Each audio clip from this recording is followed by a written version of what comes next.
The Boeing 737 cut through 37,000 feet of crystalline air, its passengers settling into the familiar rhythm of a transcontinental flight. In Seat 12A, Commander Zara Wraith Blackwood turned another page of her worn paperback, the gold wings pinned to her navy dress blues catching the filtered sunlight. Most passengers had already dismissed her as just another military officer heading home on leave. The book, a dog-eared copy of Saint-Exupéry's Night Flight, rested comfortably in hands that had guided FA-18 Super Hornets through hostile airspace over 3 combat deployments. Behind her, in the aircraft's midsection, 6 men sat with the calculated stillness of apex predators. Their civilian clothes couldn't disguise the lethal precision in their posture, the way their eyes continuously swept the cabin, cataloging exits and potential threats. Navy SEALs from Team 7, returning from a classified operation that officially never happened. They'd been watching the quiet woman in 12A since boarding, nodding the way she carried herself, the unconscious military bearing that civilian clothes couldn't entirely mask. Then the impossible happened. At 14:42 GMT, Captain Mitchell's voice crackled through the intercom with the kind of forced calm that immediately set every military passenger on edge. Ladies and gentlemen, we're experiencing some technical difficulties with our navigation systems. Please remain seated while we sort this out. The words themselves were routine, but the tremor beneath them spoke of something far more serious. Zara's fingers tightened imperceptibly on her book's spine. Her trained ear caught what the civilians missed, the subtle change in engine pitch, the almost imperceptible banking motion that suggested they were no longer following their filed flight path. 22 years of flying had taught her to read an aircraft's language like poetry, and this plane was screaming silent warnings. In row 18, Staff Sergeant Marcus Iron Rodriguez, the SEAL team's communications specialist, felt his encrypted satellite phone vibrate against his chest. The message that appeared on his screen made his blood freeze. Commercial Flight 447 COMPROMICD. Navigation HIJACKED. Unknown HOSTILES redirecting to undisclosed location. All military personnel aboard consider active. The phone screen went dark. Rodriguez's eyes found his team leader, Lieutenant Commander James Reaper Sullivan, who was already reading the same message on his own device.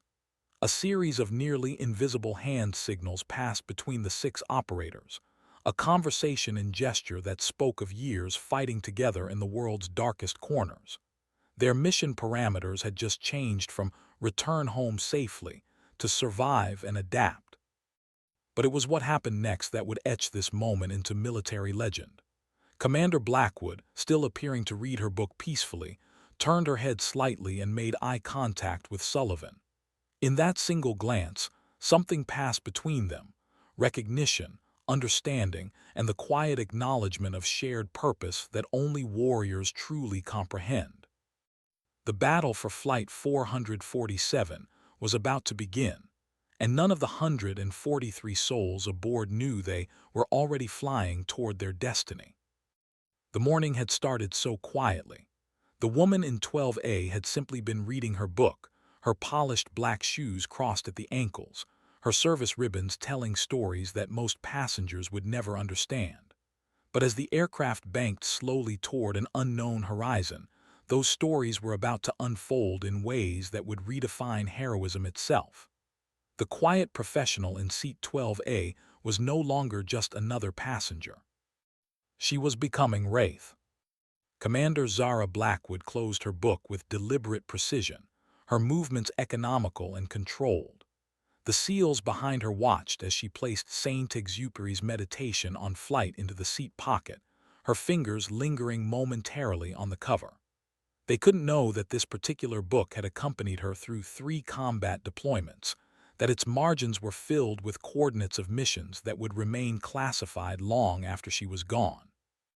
The aircraft's subtle banking motion continued, and Zara's internal compass, honed by thousands of flight hours, told her they were now heading northwest instead of their original westbound trajectory towards San Francisco.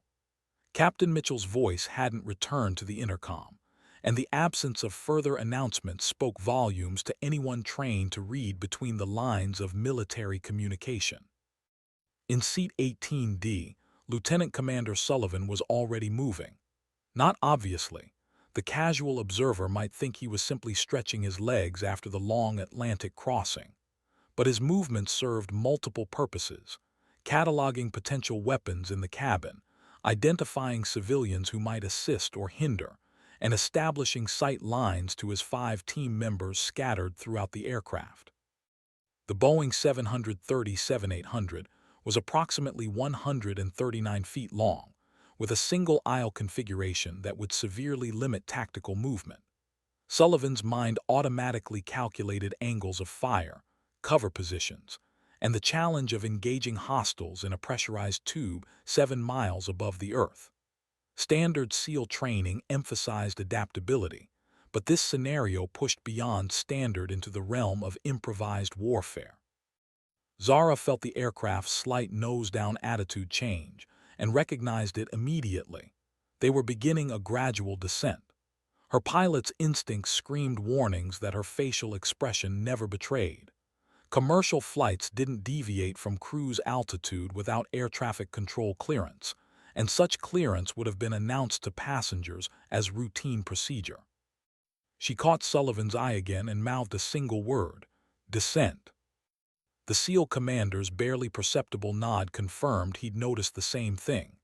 Around them, civilian passengers continued their mundane activities, reading magazines, working on laptops, sleeping, blissfully unaware that their aircraft was no longer following its filed flight plan. Rodriguez's fingers found the hidden compartment in his belt buckle, retrieving a fiber-optic camera no larger than a pencil lead. Moving with practiced stealth, he began threading the device toward the cockpit area, using the aircraft's interior architecture to maintain concealment. The images that appeared on his phone's screen made his jaw clench with controlled rage. Captain Mitchell and First Officer Chen were still at their stations, but they were no longer alone. 2 figures in dark clothing stood behind them, and the metallic glint of weapons was clearly visible. The cockpit door, reinforced since 9/11, had somehow been breached, though how remained a mystery that would require investigation later. If there was a later. Rodriguez transmitted the images to his team through their encrypted network, watching as 5 faces registered the same grim understanding. They were dealing with professionals, not opportunistic hijackers. This level of planning and execution suggested state-level resources and training. Zara noticed the SEAL team's subtle change in posture and made her own assessment. 22 years of military service had taught her to read tactical situations like sheet music, and the current composition was playing in a minor key. She opened her paperback again, but this time her fingers found the hidden compartment she'd carved into its pages years earlier, a compartment containing items that flight security had never discovered. The sky outside remained brilliantly blue, indifferent to the human drama unfolding 7 miles below its infinite expanse. The descent angle steepened almost imperceptibly, and Commander Blackwood's trained senses detected the change immediately. Her hands remained steady on her reopened book, but her mind was calculating fuel consumption, potential landing sites, and the tactical implications of whatever awaited them on the ground. The afternoon sun streamed through the aircraft's windows, casting geometric shadows across passengers who remained oblivious to their changing circumstances. Rodriguez's fiber-optic surveillance revealed more disturbing details. The 2 armed figures in the cockpit wore no obvious national insignia, but their equipment was military-grade, and their positioning suggested extensive tactical training. One maintained overwatch, while the other appeared to be inputting new coordinates into the flight management system. This wasn't a spontaneous hijacking. It was the execution of a carefully planned operation. Sullivan used his team's internal communication system to transmit tactical assessments. Master Chief Petty Officer David "Ghost" Nakamura, positioned in seat 22A, reported clear sight lines to the aircraft's rear exit. Petty Officer First Class Antonio "Blade" Santos had identified potential improvised weapons within reach of his position near the emergency exits. The team was adapting to their environment with the fluid precision that made Navy SEALs legendary. But it was Zara's next action that elevated the situation from tactical assessment to active preparation.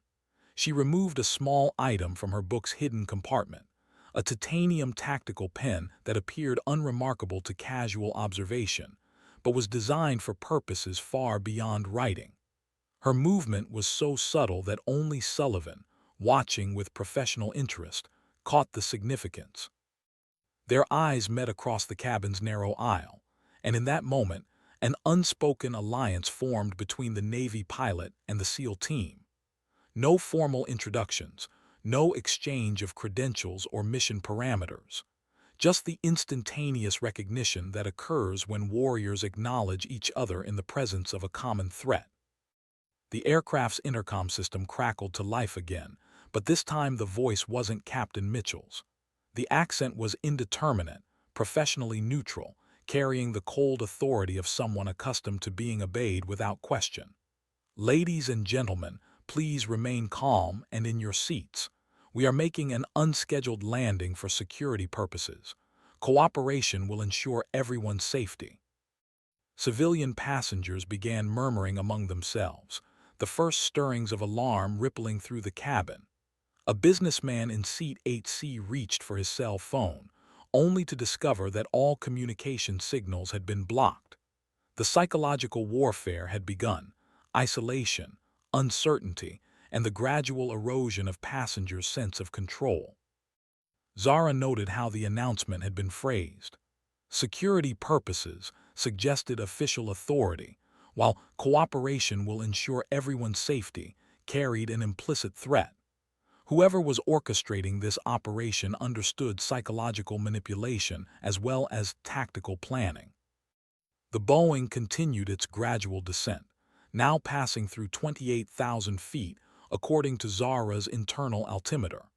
She estimated they had perhaps 20 minutes before reaching whatever destination awaited them, 20 minutes to assess, plan, and prepare for whatever confrontation lay ahead.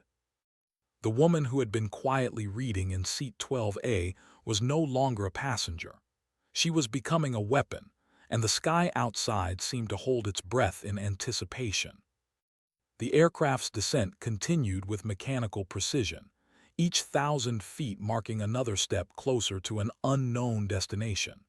Commander Blackwood's fingers traced the tactical pen's titanium surface, while her mind cataloged the aircraft's potential as both sanctuary and trap. The Boeing 737's aluminum construction would provide minimal protection against small arms fire, but its narrow confines would force any confrontation into close-quarters combat, where training and experience mattered more than superior numbers. Sullivan's team had shifted into full operational mode, their civilian appearances now serving as camouflage while they prepared for engagement. Master Chief Nakamura had identified the aircraft's critical structural points, areas where damage could be catastrophic versus zones where tactical action might be possible without compromising flight safety. The irony wasn't lost on any of them. They were preparing to fight for control of an aircraft 7 miles above the Earth. Through the small windows, the landscape below had changed from the endless blue of the Atlantic to the brown and green patchwork of what appeared to be northeastern Africa. Zara's geographical knowledge, enhanced by years of international deployments, suggested they were approaching either Libya or Egypt. Neither option offered comfort. Both regions contained numerous airfields that could serve hostile purposes. The mysterious voice returned to the intercom system, this time with more specific instructions. Passengers will remain seated with hands visible at all times. Any individual who moves without permission will be considered a security threat. The clinical professionalism in the tone suggested military or intelligence training, confirming Zara's assessment that they were dealing with state-level operators rather than common criminals. Rodriguez's continued surveillance of the cockpit revealed that Captain Mitchell was being forced to maintain normal radio communications with air traffic control, reporting routine position updates that would prevent any search and rescue operations from being initiated. The psychological sophistication of the operation was becoming apparent. Whoever had planned this understood aviation protocols, as well as they understood tactical operations. A child began crying several rows ahead, the sound cutting through the cabin's tension like a knife. Zara watched as one of the passengers, a middle-aged woman who might have been the child's grandmother, reached over to offer comfort, only to freeze as a figure appeared at the front of the cabin. The man who emerged from the first-class section wore dark clothing that could have been a flight attendant's uniform in poor lighting, but his bearing screamed military precision. He was tall, perhaps 6'2", with the lean build of someone who maintained combat fitness. Most telling was the way he moved through the narrow aisle, economy of motion, constant situational awareness, and the predatory grace of someone trained to kill efficiently. "Cooperation," he announced to the cabin, his voice carrying the same accent as the intercom announcements, "ensures survival. Resistance ensures the alternative." He didn't display a weapon, but the bulge beneath his jacket made its presence unmistakable. Sullivan counted approximately 4 seconds for the man to traverse the visible length of the cabin, calculating movement speed and reaction times. Professional assessment. Former military, likely special operations, currently operating under orders that permitted extreme measures. The SEAL commander's fingers found the hidden release on his belt buckle, accessing tools that airport security had never detected. But it was Zara's response that surprised everyone who was watching her. Instead of showing fear or even acknowledgement of the threat, she turned another page in her book with complete calm. To the hostile operative scanning the cabin for potential resistance, she appeared to be exactly what she seemed, a military officer off duty, reading quietly, presenting no immediate threat. The art of war, Zara knew, began with the art of deception, and sometimes the greatest deception was simply being underestimated. The armed figure continued his patrol, passing within 2 feet of Zara's seat without giving her a second glance.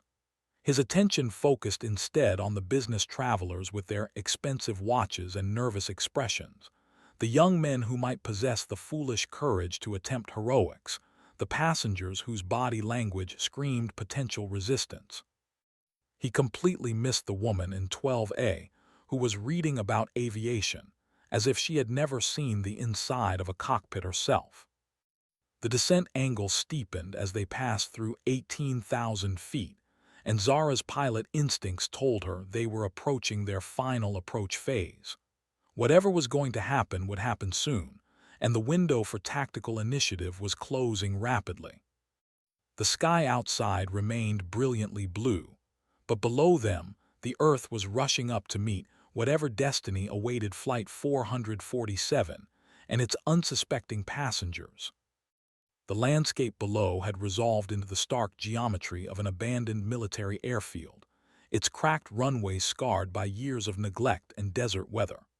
Commander Blackwood recognized the tactical implications immediately: isolated location, minimal civilian presence, and infrastructure sufficient to handle a Boeing 737. This wasn't a random destination. It was a carefully selected operational site that offered maximum security for whatever was planned next. As the aircraft began its final approach, the armed operative who had been patrolling the cabin returned to the forward section, speaking quietly into a communication device. His body language suggested anticipation rather than anxiety, the posture of someone whose carefully planned operation was proceeding on schedule. Sullivan used the momentary absence of direct surveillance to establish final communications with his team. Through barely perceptible hand signals, he confirmed that all 6 SEALs were prepared for immediate action once the aircraft touched down. Their preliminary assessment suggested at least 4 hostiles aboard the plane, with unknown additional forces likely waiting on the ground. Zara felt the aircraft's landing gear deploy with the mechanical precision she'd experienced thousands of times as both pilot and passenger. But this approach was different, steeper than standard commercial parameters, executed with the urgency of someone anxious to complete a mission rather than the measured professionalism of routine aviation. Captain Mitchell was flying under duress, following orders that prioritized speed over passenger comfort. The first impact with the runway sent a shudder through the aircraft's frame, followed by the roar of reverse thrust as the engines fought to slow their forward momentum. Through her window, Zara caught glimpses of the abandoned airfield, empty hangars, rusted fuel trucks, and the distinctive outline of military vehicles positioned at strategic locations around the tarmac. As the Boeing rolled to a stop, the mysterious voice returned to the intercom with final instructions. Passengers will disembark in an orderly fashion when instructed. Follow all directions immediately and completely. Your cooperation determines your continued safety. The words were chosen for maximum psychological impact, emphasizing compliance while suggesting dire consequences for resistance. Rodriguez's final surveillance images from the cockpit showed Captain Mitchell and First Officer Chen being secured with plastic restraints, their roles in the operation apparently completed. The 2 hostiles were now preparing to transition from flight operations to ground-based activities, their movements suggesting extensive rehearsal for this moment. But as the aircraft's engines wound down to silence, something unexpected happened.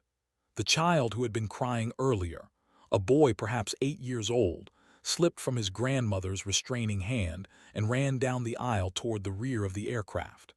His movement was innocent, driven by a child's natural response to stress and confinement rather than any tactical consideration. The armed operative's reaction was instantaneous and revealing. Instead of treating the child as a minor inconvenience, he moved to intercept with deadly seriousness, his hand moving toward his concealed weapon. For this man, any deviation from his operational parameters represented a potential threat that required immediate neutralization. The next 3 seconds would define everything that followed. Zara moved first, rising from her seat with fluid precision and intercepting the child before the operative could reach him. To any observer, it appeared to be nothing more than a concerned adult preventing a frightened child from creating a disturbance. Her military bearing suggested authority, and her calm demeanor indicated someone capable of managing the situation without escalation. "Easy there, sport," she said quietly, placing herself between the child and the armed man. "Let's get you back to your grandmother, okay?" Her voice carried the practiced authority of someone accustomed to maintaining order in stressful situations. The operative paused, reassessing the situation. The woman appeared to be managing the problem efficiently, eliminating the need for his direct intervention. Her military uniform suggested someone who understood discipline and would ensure compliance with his orders. He made the fatal mistake of assuming she was cooperating with him, rather than preparing to destroy him. Sullivan watched the interaction with professional appreciation, recognizing tactical misdirection when he saw it. The commander had positioned herself perfectly, close enough to the hostile to engage if necessary, but appearing to serve his interests by controlling the situation. It was a masterclass in operational deception. As Zara guided the child back toward his seat, her eyes swept the cabin one final time, making contact with each of the SEAL team members in turn. No words were exchanged, but the message was clear. The professional assessment phase was complete, and active operations were about to commence. Outside, vehicles were approaching the aircraft, their occupants representing the next phase of whatever operation had brought Flight 447 to this desolate place. The aircraft's engines fell silent, leaving only the whisper of desert wind against the fuselage, and the distant sound of approaching vehicles. Commander Blackwood settled the frightened child next to his grandmother, her movement positioning her directly in the aisle, a location that appeared helpful and non-threatening, while actually providing maximum tactical flexibility for whatever came next. The armed operative had returned his attention to the approaching ground vehicles, speaking rapidly into his communication device in a language that sounded Eastern European. Zara's linguistic training allowed her to catch fragments, references to package secured, and timeline confirmed, that suggested Flight 447's passengers were cargo rather than hostages in the traditional sense. Sullivan's tactical assessment was reaching completion. The aircraft contained at least 4 hostiles with military-grade training and equipment. The ground forces approaching from multiple directions suggested a total operational strength of perhaps 12 to 15 personnel. Against this, he had 5 SEAL team members and 1 Navy pilot whose capabilities remained unknown but whose positioning suggested professional competence. The odds weren't favorable, but they weren't impossible. Master Chief Nakamura had identified the aircraft's emergency exits as potential tactical advantages if the engagement extended beyond initial contact. Petty Officer Santos had cataloged improvised weapons within reach of his position, a fire extinguisher that could serve as both weapon and concealment device, emergency equipment that could be repurposed for combat applications. But it was Rodriguez's final intelligence report that changed the tactical equation entirely. His continued surveillance had revealed something that elevated this operation from sophisticated kidnapping to international incident. One of the ground vehicles approaching the aircraft bore diplomatic markings from a nation currently under United Nations sanctions for state-sponsored terrorism. This wasn't criminal enterprise, it was an act of war. The aircraft's main door opened with a mechanical hiss, and desert air flooded the cabin carrying scents of sand, aviation fuel, and something else, the metallic smell of weapons and equipment that spoke of serious military preparation.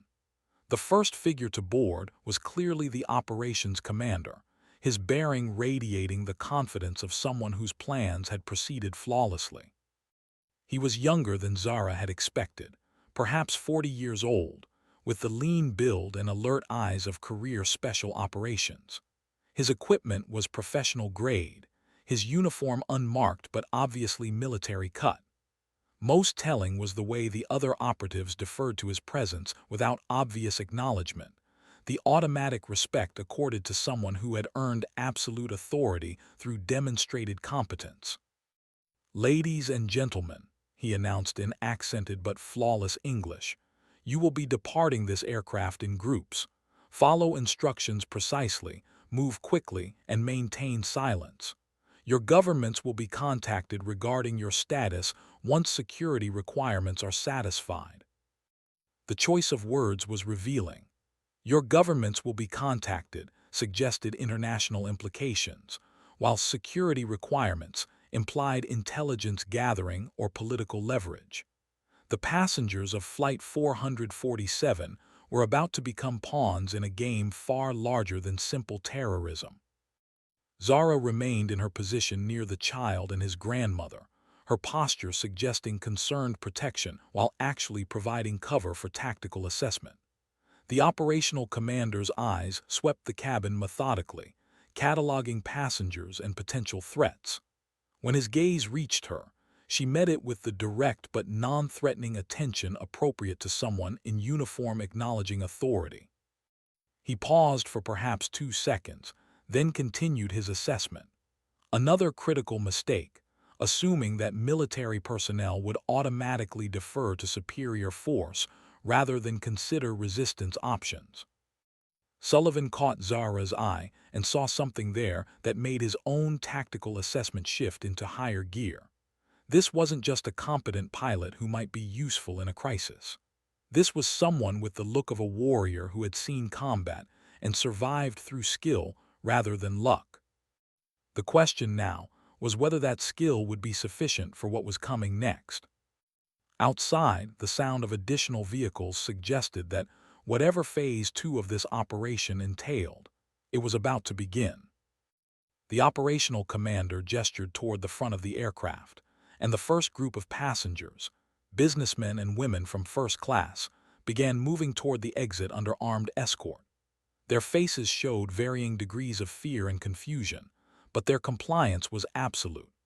These were people accustomed to following procedures and trusting authority, even when that authority wore no recognizable uniform and spoke with foreign accents. Commander Blackwood watched the evacuation process with professional interest, noting timing, personnel deployment, and security protocols. Each group of passengers required approximately 90 seconds to disembark under escort, suggesting that the entire aircraft would be cleared within 15 minutes. The efficiency spoke of extensive planning and rehearsal. This operation had been refined through multiple iterations until every detail was perfected.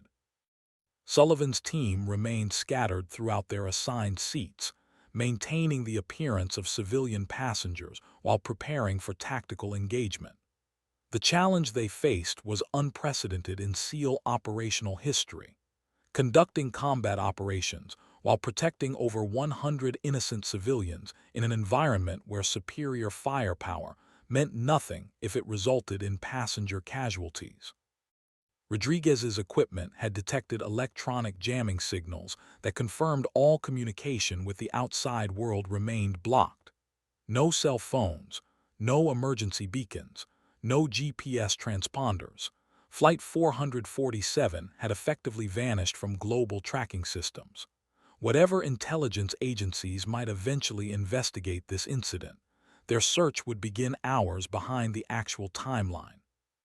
The second group began moving toward the exit, this one including several passengers with obvious military bearing, Army officers returning from overseas deployments, Marines in dress uniforms, Air Force personnel whose training was evident in their posture despite civilian surroundings.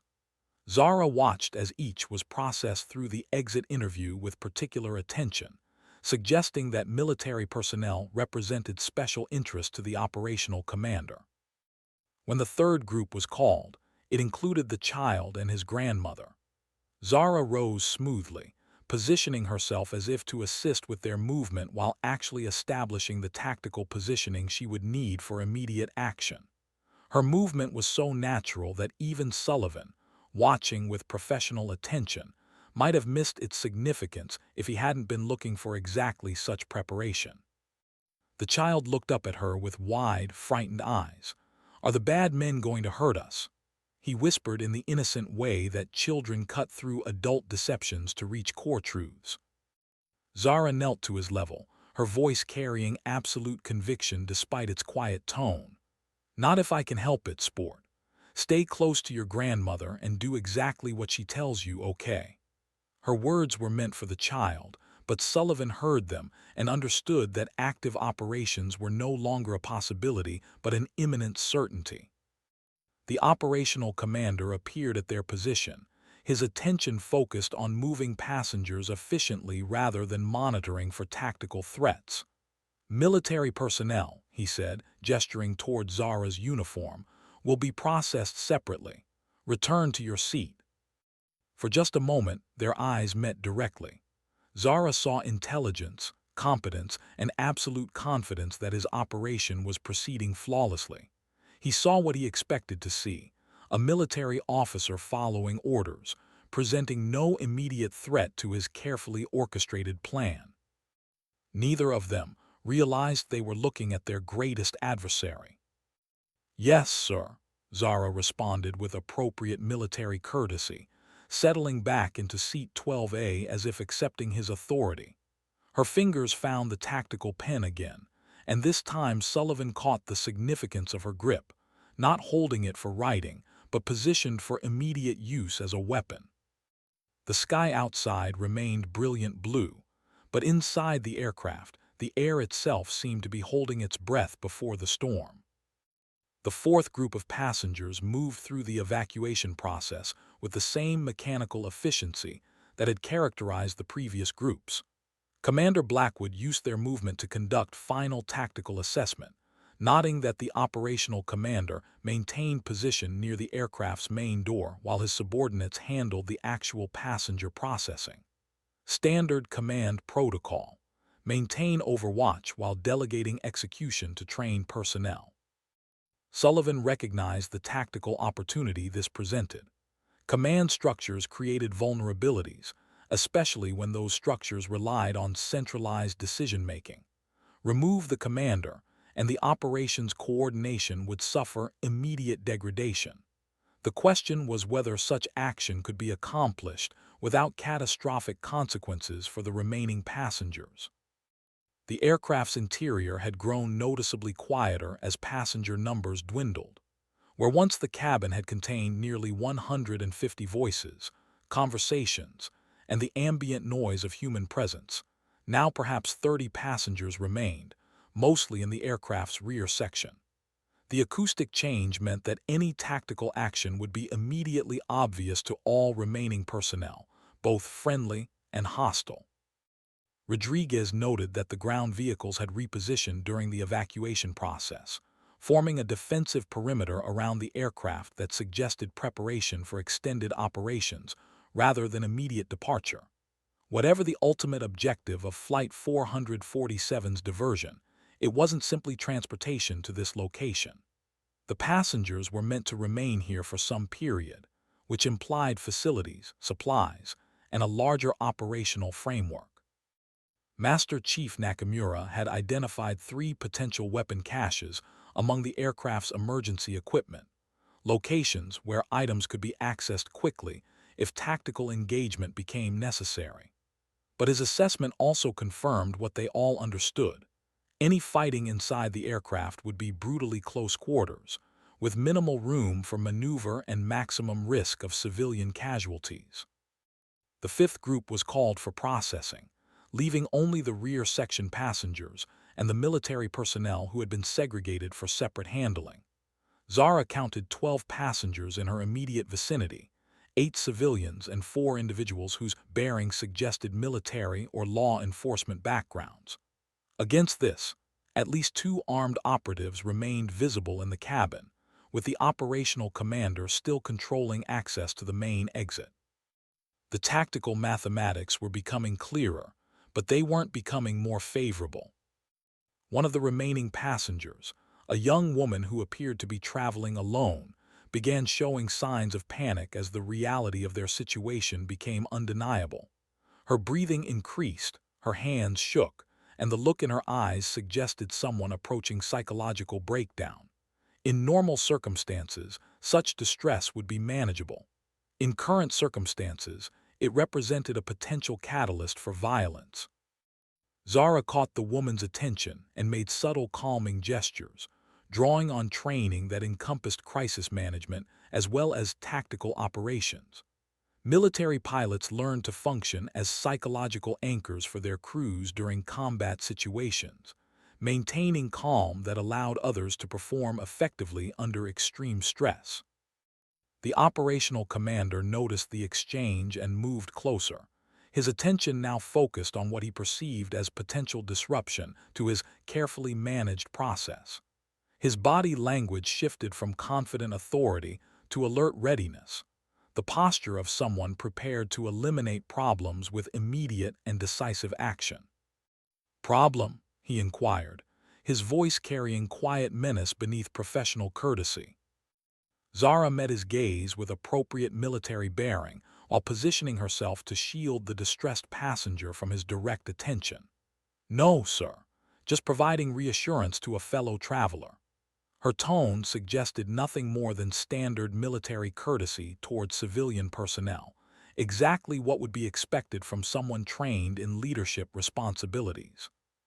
But Sullivan, watching the interaction with professional assessment, saw something else entirely. He saw someone buying time, managing tactical positioning, and preparing for action while maintaining perfect operational security. This wasn't just competence. It was the kind of precision that came from actual combat experience. The operational commander studied Zara's face for several seconds, then nodded approvingly. Military discipline, he observed with what might have been respect, useful in maintaining order. He turned away, returning his attention to the ongoing passenger processing. Another tactical mistake, assuming that discipline meant compliance rather than recognizing it as the foundation for effective resistance. The woman in 12A continued reading quietly, but now Sullivan understood that she wasn't just reading. She was waiting. The sixth group began their movement toward the aircraft's exit, and the sound of their footsteps echoed in the increasingly empty cabin. Each departure reduced the complexity of any potential rescue operation, while simultaneously decreasing the operational cover that larger numbers provided. Soon, the remaining passengers would be few enough that individual surveillance became possible, eliminating the anonymity that tactical surprise required. Commander Blackwood's fingers traced patterns on her book's pages that might have been nervous habit to casual observation, but served as communication to anyone trained to read such signals. Sullivan recognized elements of standard military hand signals adapted for covert use, references to timing, positioning, and readiness status that confirmed active operational preparation. The aircraft's emergency lighting had activated automatically as external power was disconnected, casting the cabin in the amber glow that every aviation professional associated with abnormal operations. But for Zara, the lighting change served as confirmation that Flight 447 was now completely isolated from normal aviation infrastructure. No ground power, no communication systems, no connection to the air traffic control network that tracked aircraft throughout global airspace. Rodriguez's electronic surveillance equipment detected increasing radio traffic from the ground vehicles, suggesting coordination for whatever operational phase would follow passenger processing.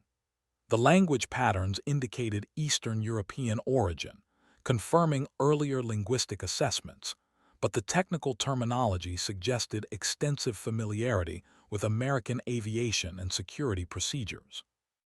Outside, the desert sun was beginning its descent toward the western horizon, casting long shadows across the abandoned airfield. The approaching darkness would provide tactical advantages for anyone attempting covert action, but it would also increase the challenge of distinguishing between hostile personnel and innocent civilians in any potential combat situation. The seventh group was called for processing, including two of the passengers whose military bearing had made them subjects of particular interest to the operational commander. Zara watched as they were escorted toward the exit with additional security measures, closer supervision, more extensive searching, and what appeared to be detailed questioning before they were permitted to disembark. The message was clear.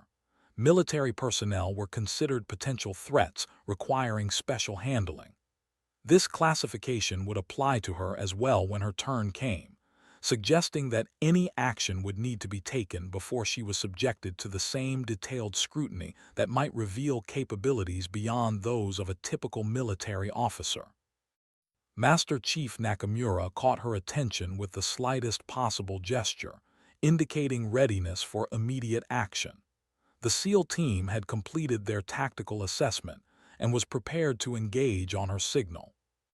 The question now was whether the woman in 12A was prepared to transform from passenger to warrior in the next 60 seconds. The aircraft's interior had grown quiet enough that individual conversations were clearly audible throughout the cabin. Commander Blackwood could hear the operational commander coordinating with ground personnel through his communication device, discussing timelines and personnel allocations with the professional precision of someone managing a complex logistical operation. His confidence remained absolute. This was a man whose plans had never failed, whose operations had always achieved their intended objectives. Sullivan's final tactical assessment confirmed what he had suspected for the past 20 minutes. They were facing opponents with military-grade training, superior numbers, and overwhelming firepower advantages. Standard SEAL doctrine would recommend waiting for more favorable circumstances or calling in additional resources. But Standard SEAL doctrine didn't account for situations where additional resources were impossible and favorable circumstances would never occur. Sometimes, warriors had to create their own opportunities. The 8th group began moving toward the exit, leaving fewer than 20 passengers in the aircraft's rear section. Among those remaining, Zara identified at least 6 individuals whose bearings suggested military or law enforcement backgrounds, enough trained personnel to potentially assist in tactical action, but also enough to create coordination challenges if combat operations commenced without proper preparation. Rodriguez had identified the operational commander's communication patterns and frequency usage, providing potential intelligence value if anyone survived to report this incident to appropriate authorities. But survival required successfully engaging an enemy force that had planned this operation with months or years of preparation against opponents who had discovered their circumstances 20 minutes earlier. The mathematics remained unfavorable. But mathematics, Zara knew from 22 years of military service, were only one factor in determining combat outcomes. Training, experience, and the willingness to accept calculated risks could overcome numerical disadvantages, especially when those disadvantages underestimated their opponent's capabilities. The operational commander approached her section of the aircraft, his attention now focused on the military personnel who remained for separate processing. His eyes lingered on Zara's uniform, noting her rank insignia and service ribbons with the assessment of someone trained to evaluate potential threats. "Commander," he said, using her rank in a way that suggested both recognition and subtle mockery, "you will accompany the next group for special processing. Military personnel require additional security screening." His tone implied that such screening would be considerably more thorough than the brief interviews given to civilian passengers. Zara rose from her seat with appropriate military bearing, leaving her book open to mark her place, as if expecting to return to it shortly. The gesture was perfect in its apparent normalcy, exactly what someone might do when temporarily interrupted from a peaceful activity. But as she stood, her movement positioned her within striking distance of the operational commander while appearing to comply with his instructions. Her tactical pen remained concealed but accessible, and her stance suggested readiness for immediate action despite its appearance of military courtesy. "Of course, sir," she replied with perfect military protocol. "I understand the security requirements." Their eyes met for perhaps 3 seconds, long enough for each to assess the other as both human being and potential adversary. He saw military discipline, appropriate deference to authority, and no obvious signs of resistance. She saw intelligence, competence, and the